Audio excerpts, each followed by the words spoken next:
Let's try this again. Hi there. Remember me?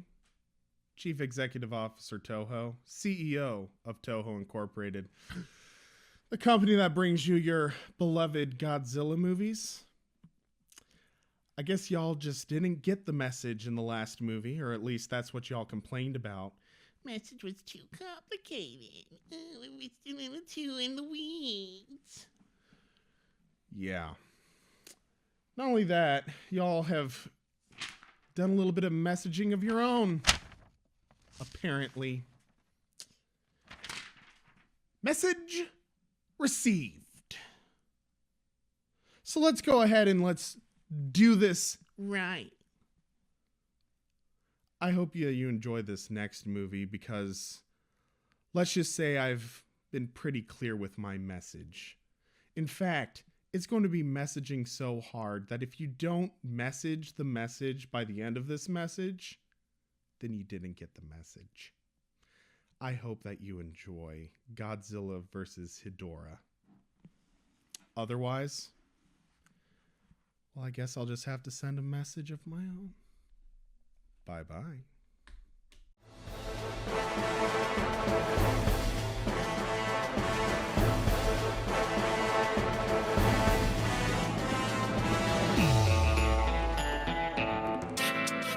Welcome back to Entertainment Rebooted, and specifically a brand new episode of Cinema Revisited Godzilla, where we are watching all of the classic Godzilla movies and we're talking about the good, the bad, the ugly, and the iconic of these kaiju monster mashes.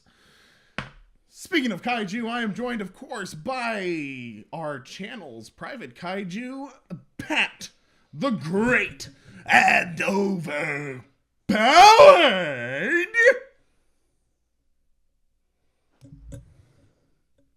Taco Tuesday is great. Indeed it is, Pat. Speaking about things that are great or may not be great.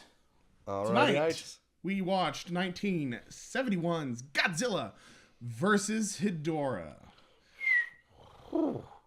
Without further ado, Pat, please give those who have not seen this film or who may have seen it a while ago and need a recap, please give them the plot summary, please. We start on a small house with a boy playing with Godzilla action figures. Yeah, this boy's our hero, by the way. Send him down the slide. He then goes with his mother then calls him in for dinner, and a fisherman calls up to their front yard, and she's like, "Oh, Mr. Fisherman, have you brought us a new interesting fish?" Indeed I have. As I was trying to do some shrimp fishing, it appears as though I found this strange fish, but no shrimp once again. So they take it to the professor, who has come back for this movie. He is an actor that has played other roles in the past. He does play doctor types for the most part. Different doctor, same actor. Yeah. Is what we're talking about. And he seems to be studying marine biology, but also the impacts of pollution on marine biology specifically. So he brings in this thing that looks like a really big tadpole. Made of sludge. Super sludgy. Sludgy. So they're absorbing it. Not really sure what to make of it. He leaves. They then see on the news that 2 tankers were sunk. By a giant tadpole-like object. In the sea. Giant tadpole that looked a little bit like the tiny tadpole that they have recently acquired. So then he goes out to do his observing in the ocean. The boys along the shore clamming. As one does. When out from the water springs the beast, charging at the boy, who bravely gouges at it with a knife. And it burns his hand, but unfortunately, it got the father worse. It did get the father worse. Half of his face appears to have been melted by some kind of strange acid that the beast produces. They give this beast the name Hexus. It's the same thing. It's the same thing. It's a pollution Hedorah. monster. It is They Hedorah. give the It is Hedorah. Hedorah. In this movie, it is. Those of you who know who I'm referring to. Texas. And Hedorah has been spotted in multiple places around the world, causing panic and havoc. Indeed. The boy falls to sleep, and he has a vision. A vision of Godzilla fighting Hedorah. From the sea, Godzilla rises, and with his atomic breath, he cleanses the earth. And the mother says, well, since you dreamed it, obviously it's going to be true. Like it's a good thing a giant kaiju monster is atomic breathing land full of people. Yes. Hedorah makes landfall, but he's no longer a tadpole. He now looks to be amphibious. A giant amphibious frog-like thing. And he starts sucking up the pollutions from smokestacks, inflating himself. Like Hexus. Good sir, we know this. But while all this is happening, we have a massive rave going on at one of the local downtown nightclubs. Disco parlors. A disco parlor. They were all the rage in 1971 in Japan. Yes. And we get the theme song played Which- again. Although the theme song, like, we forgot to mention this. Oh, yeah. The theme song is full on like a James Bond intro theme song. It's magnificent. It is heavy. Like, it just... Poof. This entire movie is just heavy and dark and gritty. It's true. And the nightclub is no different as we get like pulsating, like it looks like blood on the walls, like like blood spots.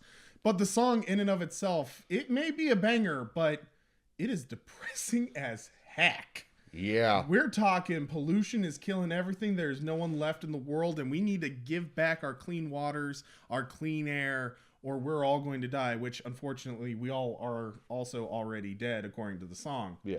I think the song actually was the song. No humans left to shed a tear. True. I think that this song was actually at the beginning of the last movie, but they kind of like remastered it. They gave it a better voiceover. Because the first movie also had a very strong message in the song. That was part of our complaint. The previous movie, not the previous first movie. Oh, sorry, not the first movie. That goated. We're talking about All Monsters Attack. Yeah. That movie started out with a song about pollution and how it was going to kill everybody, and then it turned into a movie about bullying and standing up and fighting people like a kaiju. Yes. I think that this one is actually the movie that fits the theme song now. Yes. Anyway.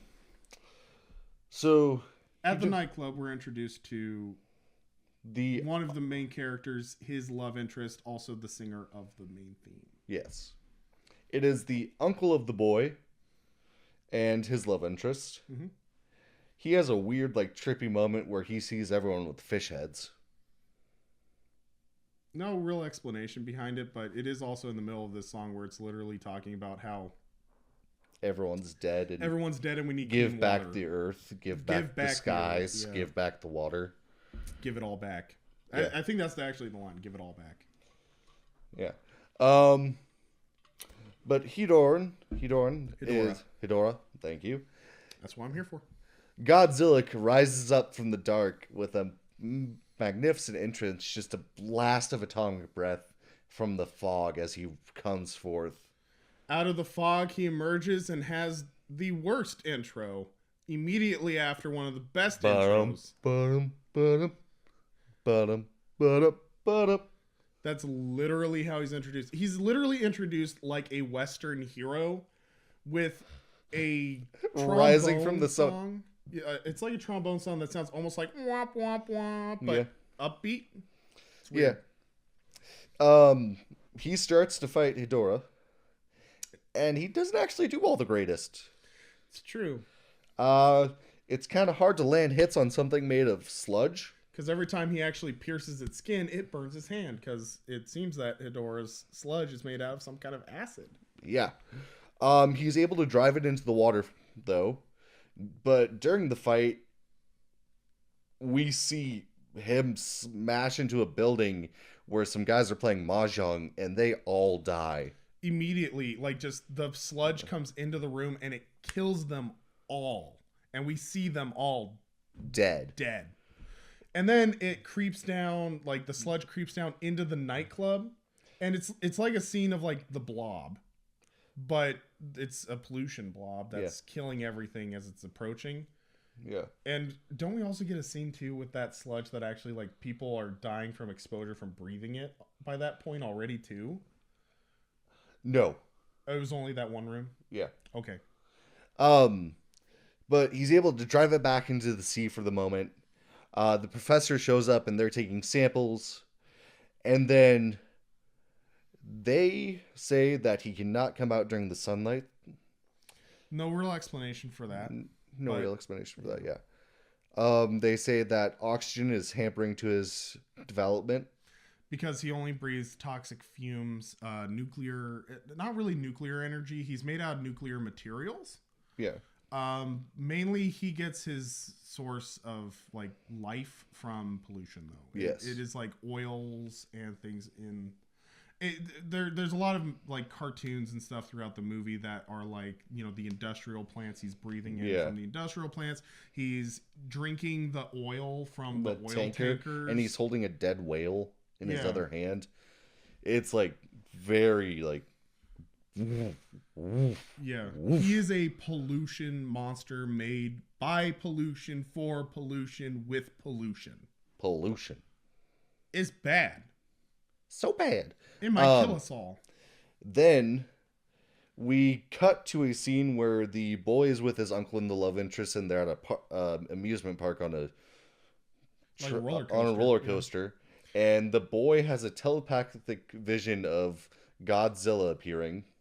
And so he immediately gets off of the roller coaster and runs into a crowd full of people. The uncle doesn't chase after him, by the way. Yeah. Crowded theme park, young boy runs off on his own, gets to a phone, calls his dad, and then there's a huge explosion. Because Hedorah has taken a new form, and he's flying over the city, releasing sulfuric acid below him as he flies. And literally, he flies over multiple segments of the city, and we get people suffocating to death.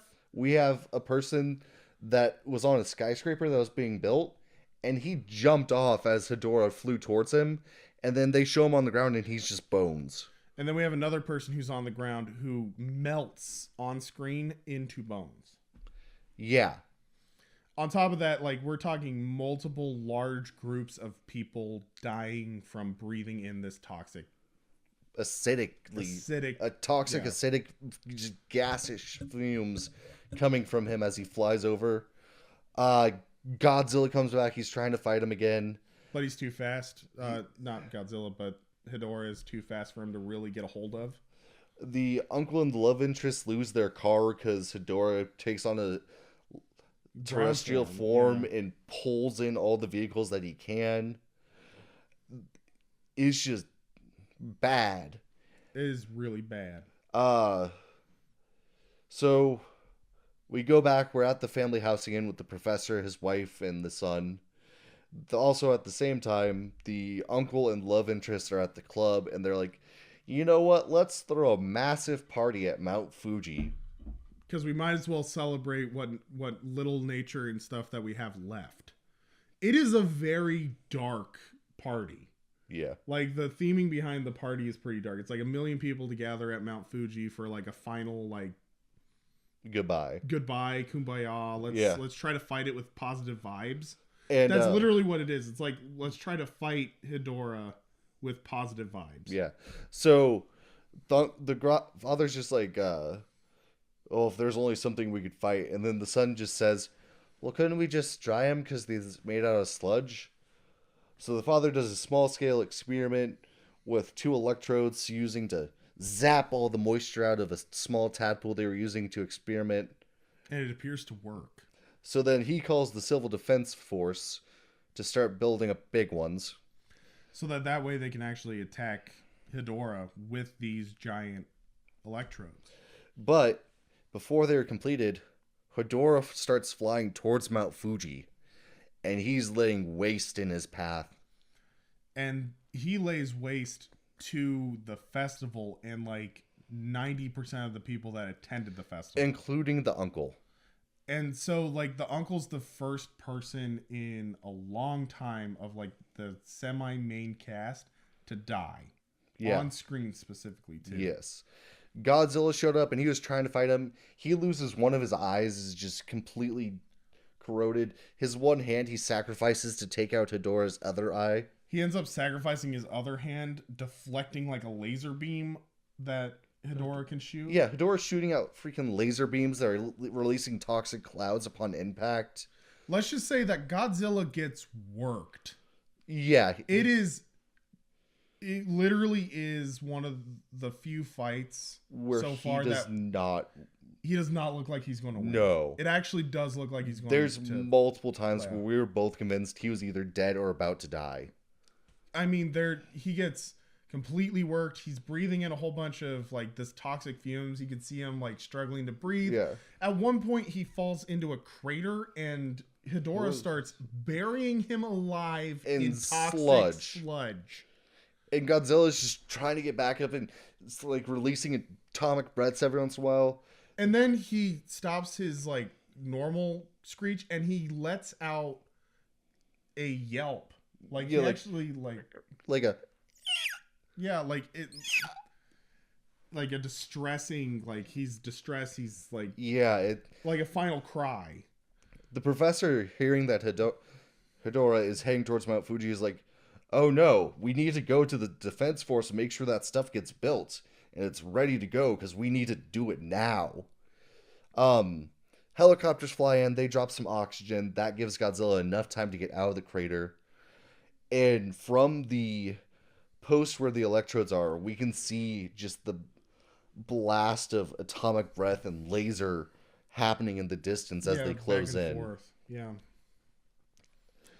They fight down the mountainside and actually crash into the power poles, cutting off the power to the electrodes. So they have to send people to refix that, but the fight actually takes out the first people they sent to do that, who did not have a pleasant death. They were crushed by the giant sludge monster and Godzilla. Yeah. Like, Godzilla tackled the sludge monster into the people. Yeah. Not on purpose, but... Not on purpose. Yeah. Still. Yeah. Awful way to go. Yeah. But then Godzilla just is down for a moment and Hedorah is by himself. Mm-hmm. And he's near the electrodes. And they start flashing these headlights at him to draw him in. And he starts going, but then he stops. And they drop another oxygen tank and he blows up the helicopter. And he's just standing there for like a solid moment, like a solid 10-ish minutes. And this entire time, the humans have been trying to reestablish the electric current connection as they're trying to take all of the electrical power from two providences. From two whole like providences to try to filter it into these electrodes, and it is not working. And it does not work. And Hedorah's in the trap. And he's about to turn away. And then we see... whoosh, Godzilla strikes the electrodes with his atomic breath. Activating it. Hedorah starts getting... Godzilla strikes it again. Hedorah starts drying up and he collapses. Godzilla goes over and smashes into him. And then pulls out like a clam... It's like a pearl. Yeah, he pulls out one pearl. And he smashes in, and he pulls out a second one. And he's just standing there, and he goes, blasts his thing again. The pearls get disintegrated. And then, as he's walking away, he shoots a rock into the collapsed form. And then from the collapsed form, a new Hedorah sprays out. And he flies off as fast as he possibly can. Way faster than Godzilla could possibly ever run. So Godzilla does what nobody ever thought he could possibly do. He flies. Godzilla can fly. He shoots himself like a cannonball through the air. Using his atomic breath. He literally picks himself up off the ground, launches himself, and then flies horizontally, Yes. using his atomic breath, tail curled up. He is flying. He smashes into the back of Hedorah, and they're fighting. And then he shoots himself back towards the electrodes. Holding Hedorah. Hedorah. And at this point, they finally do have power restored, and they start up the electrodes. But when you know it, they blew a fuse. And it's just not powerful. And Godzilla's just like standing there, just like, what the hell? So he blasts the thing again, and he just blasts it.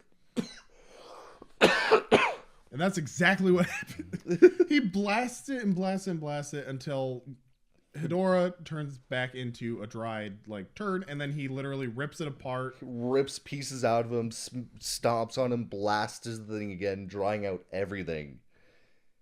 And then he just walks off.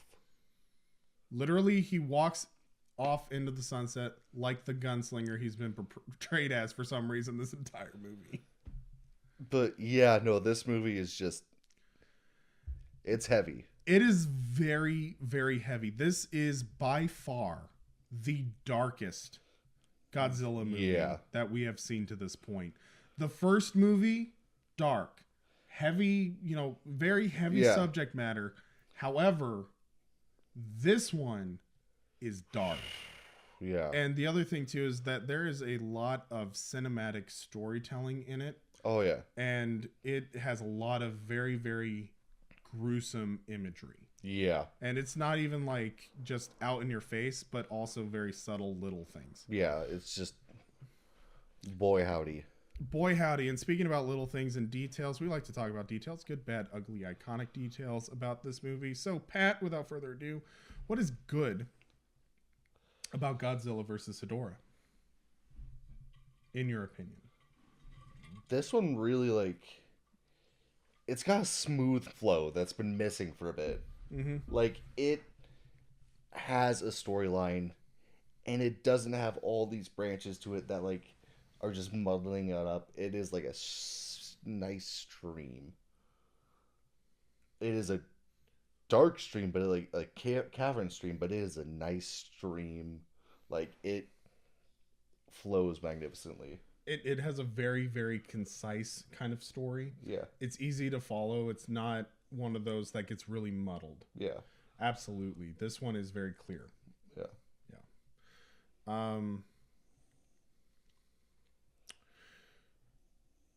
I agree with you with the conciseness of the story. It's pretty good. Another thing that I think that this film does really well is just cinematography. I kind of mentioned it already, but this movie does a very, very good job with telling the story through imagery. There are plenty of scenes where we don't really need a lot of dialogue, and also there's a lot of artistic shots that really make you think and ponder about a lot of these darker themes. Specifically, the fact that there's no time, there's no hope when we don't have any solution to pollution. Yeah. And this movie does a very good job of storytelling. Oh, yeah. All right. How about bad? Some of the music on Godzilla is... his intro is, like you mentioned, 100%. It's his intro music is awful. Even with the disco-y theme that they have in with the hippo and the hippiness, it actually fits with everything. But his sad upbeat trombone just does not fit. Well, and it's just like bum bum bum bum bum bum bum bum bum bum bum.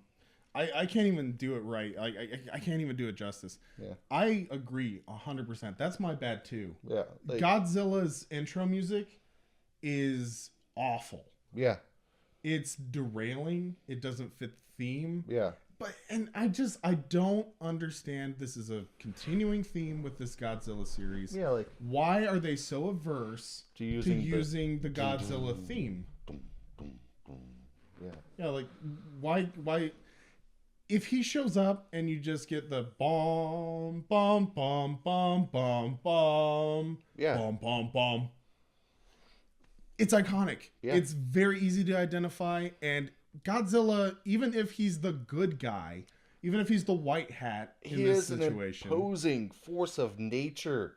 terrifying, gruesome. He's literally coming in, and his solution to pollution is to atomic breath it in the face. He atomic breaths it to oblivion.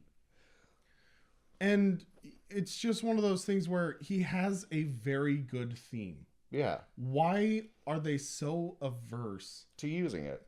especially in a movie that is this dark? Oh, yeah. I understand that we're trying to portray him, like I said, as a white hat. I'm using that specifically because, let's face it, they introduce him. He shows up in the movie literally walking into the sunset. Out of the sunset. Out of the sunset. Sunrise.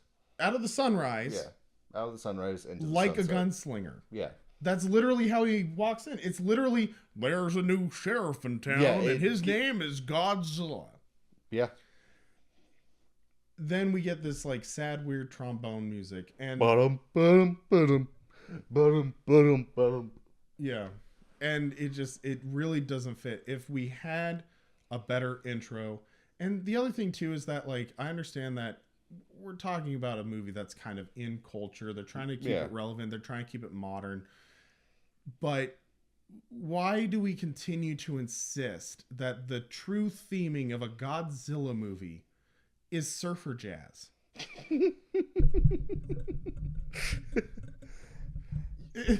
It came back. It worked though with this one. It worked with the main theme. Yes. Because the main theme has lyrics. It is a song.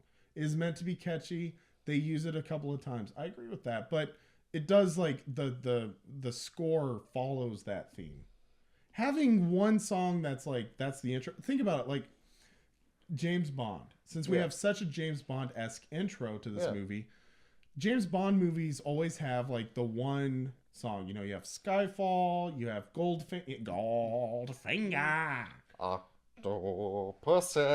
Yeah, exactly. Like you always have this like lyric thing, and it's relevant to the times. It's usually performed by a very popular artist at the time. Okay, that's a huge honor too. Exactly. Yeah. But the rest of the score is not necessarily influenced entirely by that intro song. Yeah. So why is it that Godzilla, for some reason, they continue to insist Godzilla's vibes? It's not bum bum bum. No, it's high octane surfer jazz, baby. Yeah. That's what we need. Ooh. Personally, I have my ugly and my iconic are the same. What do you want to do? Your ugly, or do you want me to do my double down? Let's see your double down. Okay, my double down, ugly and iconic. This film is a message movie. Okay. This is something I would warn somebody about, and it's something that I would say is iconic about the movie. So, the ugly of the movie is this is very much a message movie. It is a heavy-handed message movie.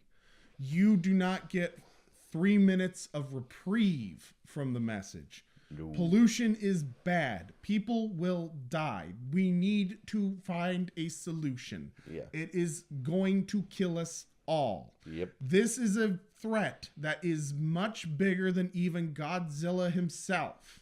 Literally. It becomes an issue much more powerful, much bigger than Godzilla himself. Yeah. We need to do what we can to solve it. Yeah. It is ugly because it is heavy-handed. There is no reprieve. There is, and the other thing too is like with message movies, personally, I've always kind of like grown up with this philosophy, like as an adult, if you have a complaint, if you have an issue, if you have a message, try to at least offer kind of a solution. Okay, yeah. This movie's solution is let's atomic breath genomes and electrify the sludge. That's not really that great of a solution. There's things that we could do that I think you can offer solutions with, like how do we solve this pollution issue? Well, let's not throw trash out into the ocean. Yeah. Let's try to find cleaner energy solutions like nuclear power. Nuclear power is a very clean solution until it's not. But if it's safe and it's reliable, Yeah. for the most part, it's a very clean energy solution. Oh yeah. And Godzilla would work to advocate for atomic power, Yeah. something that Japan does use. Oh yeah. And it's been very clean until it wasn't. Yep. But anyway, so it's like, it's one of those things where it's ugly because it's like, it's so heavy handed. Yeah. It is iconic though, because this is probably what I would say is a very well done message movie. Oh. It takes its subject matter very seriously. Mm-hmm. It drives home its point a little too much. That's the ugly, but it does drive home its message very clearly. Yeah. So it's like, it's ugly and iconic at the same time. Sci-fi movies with messaging, it does it right, but it does it too much. Yes. That's kind of like the give and take, the yin and yang, the bad, the ugly, and the iconic. Yeah. So that's what I would say. That's my double down. Okay. Yeah. I actually don't have that much of an ugly for this one. Like, I know it's very heavy-handed, but like, it's kind of a nice reprieve. Oh, it's having this from its tonal shift. Yeah. Yeah, from its previous one. It's kind of a return to origin. Yes. Yeah, and it is heavy. I kind of like it though. Like it brings hope for like the future movies. That is 100% fair. I'm really glad that we have moved away from the Son of Godzilla theming. Yeah. Going back to actually having like horrible, awful, Yeah. but having that bit of a message. Yeah. I agree. This film, the theming, yeah, it's dark as heck. Oh yeah. It is dark. Yeah. But the thing too is, it's just like a dark Godzilla movie is actually a relief after, what is it, 4 movies now that we've had this like really Four and a light, half. 4.5, 5 that have been really light themed. Yeah. Actually even more than that if you really think about it. Like Kong vs. Godzilla was corny as heck. Yeah. But I think that the wheels kind of fell off with like Ibira's corny. It's a cheesy sci-fi. Well, there are some dark tones in it. Astro Monster is cheesy super. sci-fi. Yeah. But it is really, ever since Son of Godzilla, the last 3 movies Yeah. have been really, really... Especially the last one. Yeah. The bad one, yeah. The last one was just weird. Yeah. Because, yeah. We went into that in the last video. If you haven't seen that one, go check that one out. Like I said, we are watching all of the Godzilla movies. So far, we have gotten through to 1971. I would say for iconic, like my iconic, this is like the first time where Godzilla has not easily won. Like this was a hard-won victory for him. That is 100% fair. That is a great iconic. Like this is, you actually, like, you worry for Godzilla in this. Like every other time he's fought, there's been like a few times where it's like Ghidorah, it was like you could see him like losing a bit, but like you like actually, which is like I said, there's multiple points during the fight where we both thought like he was either dead, about to die, and like tension was great. Yes. The fight tension is really good because most of the time in the fights, like Ichthyosaurus or even like Ghidorah. Yeah. Ghidorah. We like to say Ghidorah. We do. But it is Ghidorah. They usually get like 1 or 2 really good shots in, and you're like, oh. Yeah. But for the most part, you're like, yeah, they're gonna win. Yeah, like Godzilla like shrugs it off. Like this one, like he is taking actual damage. Like yeah, he is like actually scrapping by in this fight. Like he is looking rough. Yeah. By the end of it, both of his hands are like acid white, like corroded, and his face, like his eyes, all corroded shut. In this side, there's blood coming down between his eyes, across his like muzzle. He like looks there's rough. multiple caustic burns across his body. And the other thing too is that it's like every time that he goes in to fight, if he goes in close, he's burning. Yeah. If he's far away, he's burning. If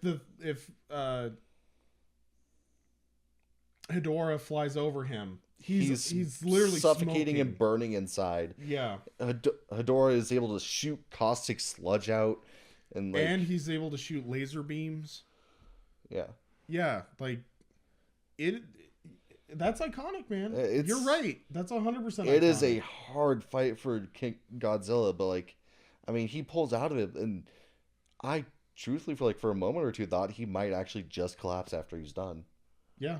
Yeah, Yeah, I thought that the ending would probably be he sacrifices himself and dies if he doesn't lose, and the humans have to destroy him, and it's like this issue got so out of hand that it even killed Godzilla. Yeah, it could have killed all of us if it wasn't for Godzilla. Oh yeah, that's the thing is, but you're right, that the tension is high. Yeah, the tension in this fight is amazing. Okay. Absolutely iconic. I agree. Yeah. All right. We talked good, bad, ugly, iconic. One thing that we like to do is we like to talk about, like, if we had to take this for a modern audience, what's, like, if we took the theming, if we took the story itself, if we wanted to make Godzilla versus Hedorah for a modern audience, how would we handle that? Pat, your thoughts? Truthfully, this one would be pretty easy. Mm-hmm. You can do a lot of, if anything, it would be just bringing modern technology into it. Right. Like we talked about during the film, I would bring Hedorah from Earth. Yeah. Like, Hedorah is born of human pollution, not brought in from a meteorite. That is true. We didn't mention that in the recap. Sorry about that. But one of the things in this movie is that the professor, the dad, mentions that Hedorah came from an asteroid. Most likely. But when we were watching the movie, we did say, like, actually it would be more impactful if Hedorah was actually created from our pollution. Like, if we created our own demise. Yeah. Like I said, it's truly, you can, like I said, just modernizing technology, film technology we have. Mm-hmm. Hedorah is from Earth, is a result directly of human pollution and atomic testing, atomic mixed testing. together. Yeah. Probably would have to find a new way to defeat him. Yeah. And otherwise we'd have to change, we'd have to modernize the music, and Godzilla would have his usual intro, but it's really just, it's more a modernization than a rewrite. That's fair. Yeah. It's minute details that would be changed. And yeah. I agree with you. This one just kind of needs a modernization, because the thing is that pollution is not necessarily as big of an issue in the mainstream as it once was. But even the 90s, early 2000s stuff growing up, pollution was always one of the things that we always talked about. Oh, yeah. And so it's one of the things where this is the first Godzilla movie that took a scientific principle, like a scientific doomsday thing, that's still actually relevant to this day. Yeah. Because Godzilla in the past, they've talked about, nuclear testing and things like that, the effects of nuclear testing. Yes, we still do have nuclear testing, but for the most part, it really has tampered down quite a bit. They went very hard in overpopulation, which, yes, 1960s, that was the big thing. Yeah. But since then, we've kind of realized that, no, yes, we're exponentially growing as a population, but we're able to kind of handle that due to food production. Also, our birth and death rate is handling it better, decently. Medicine's better. This is something that it never became as big of an issue as they were expecting. Yeah. Because their thing was within the next 10 years, we'll all starve to death because we can't handle it. Yeah. But within those 10 years, it's no, industrial complex is actually pretty good for this. Yeah. And then another one that they did was they did climate change in that one too, but it was they control. They wanted to change the climate. Yeah. That was the difference. And then I think like what was the messaging of it was like natural habitats or something for the natural habitats and alien invaders. Which I mean classic sci-fi trope, but yeah. Usually when they do like messaging specifically as we're talking about, it is usually kind of outdated. This is the first one though that's like, no, I think pollution's still kind of something that I think people don't really realize. Oh yeah, no, it can be a very, very bad thing. Oh yeah. It's an awful thing. Oh, it's still happening and people are fighting as best they can, and exactly. Anything is better than, I mean, truthfully, fighting is we're still need to fight better, but yeah. And that's the thing is, and also too, we've actually started like really trying to figure out solutions and stuff. Oh yeah. So if we're doing this for modern as well, I would say that like, hey, let's like present some of our solutions. Oh yeah. But another thing is like, I think that it'd be interesting to criticize some of the things that we've thought were solutions, but have turned out to be actually worse in the long run. Wind power. Wind power is extremely wasteful. You have to use a lot of oil to keep those things spinning. And then the blades are huge, massive things that you just can't get rid of. Yeah. I am all for clean energy, but I think that we need to try to figure out. Yeah, windmills require so much petroleum to keep them lubricated, winterize them, transportation. Yeah, the transportation costs, and like I said, the blades themselves are so huge, and they're giant metal things, which have to be formed. They have to be formed, but you can't get rid of them. Yeah. Once you tear down one of those windmills, or the other thing is a lot of those windmills just end up standing, and they're not producing energy because they can't spin anymore. Yep. Because they're way too big. Yep. So it is one of those things where it's like, I think it could be interesting as a modern take too. Maybe even pointing out like we've made some solutions, but we need to really try to be more creative. And they are working on better wind energy turbines. Yeah, like we're always trying to improve. We're always like that is a thing. Yeah. Just kind of like I said though, like emphasizing, I think our failures on top of our successes. Yeah, being able to acknowledge some stuff. Yeah. While also trying to present some more solutions and things like that. But it can be an interesting thing to go on for sure. I agree with you though. This movie is much more of a, you just kind of need to modernize it, change a couple of things, change this music a little bit, do a couple of different things story-wise. Yeah. Otherwise, it's a very solid movie. Oh yeah. This one's pretty solid. Speaking of things that are solid, if you could do us a solid, we really do enjoy your guys' interactions and stuff like that in the comments below. We're always open to suggestions. We like watching movies. We have a couple of different series going on. Some of them are coming to an end. So if there's like a specific series you want us to watch, let us know, whether it's making Pat watch horror movies with me, or or just like any kind of specific film series and stuff like that. Let us know in the comments below. Otherwise, leave us a like on this video if you enjoy what we're doing, how these videos are going. We just like your guys' feedback. And if you haven't yet, please consider subscribing and sharing us with your friends. If you like our humor and you like our takes on movies and just the conversation, they probably will too. Possibly. Oh, and if you know the origin of smog, let us know. That is true. Yes, please. That is something we were wondering about. That is definitely something we were wondering about. I know we could look it up, but you might just know it. So if you do, now's your chance. Yeah. Educate the world, friends. Speaking of educating, we like to do a little bit of a plug. We're not sponsored or anything, but we do like to do a little bit of plug for the series and stuff that we're watching. We are currently following along with the Godzilla, the Showa era films, 1954 to 1975. Yes, this giant poster thing is actually full of Blu-ray discs of remastered versions of all the Godzilla films, 1954 to 1975. You can find it on Godzilla.com or Amazon.com. So, yes, not sponsored, but if you want to follow along, this is a great set.